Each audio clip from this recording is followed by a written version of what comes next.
over, uh, and there's quite some due diligence that you want to do that needs to be performed. This includes analyzing the data, look at your hosting environment and application workloads, and then validate whether this and what the landing zone on Azure is going to be.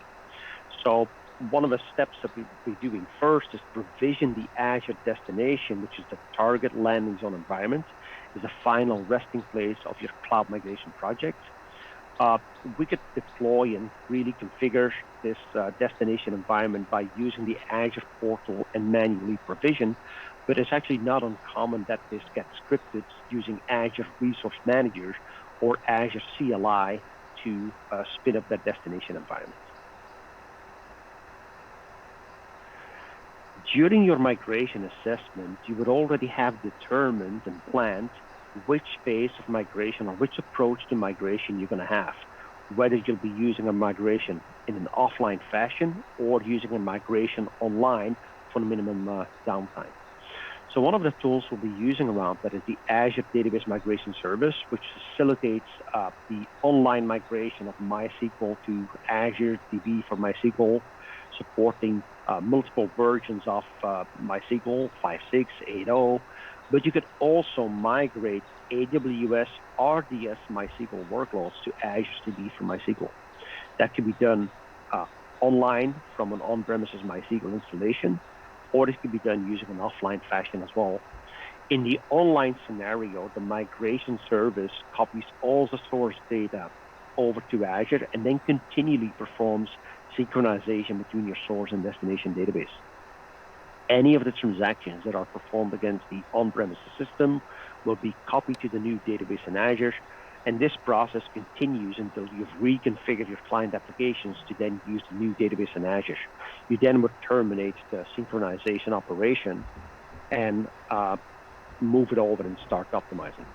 Now, when we perform an offline migration, the option that we have there is to actually export the source schema, import it into the destination, or another common method that could be used would be to dump it and restore the data.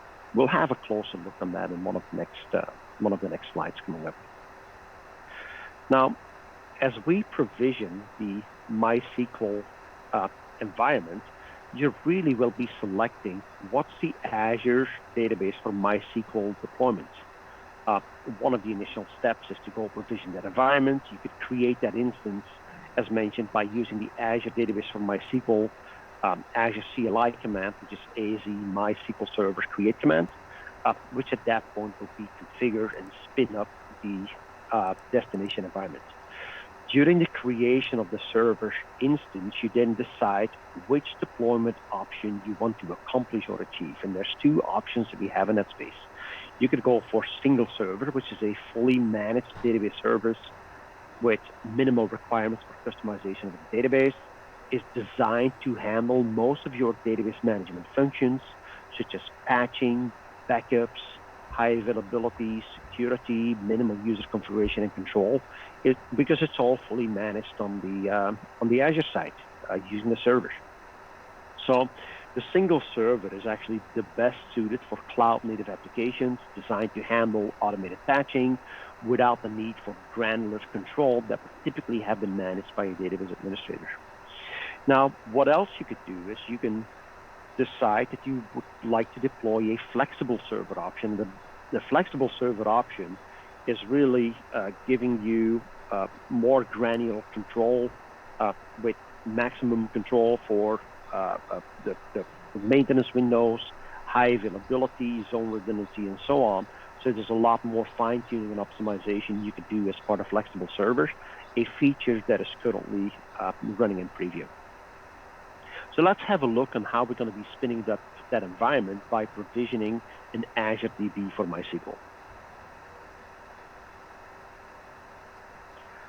On the Azure portal, if I want to find a specific service, I can actually type that straight into the search window and say Azure database for MySQL servers.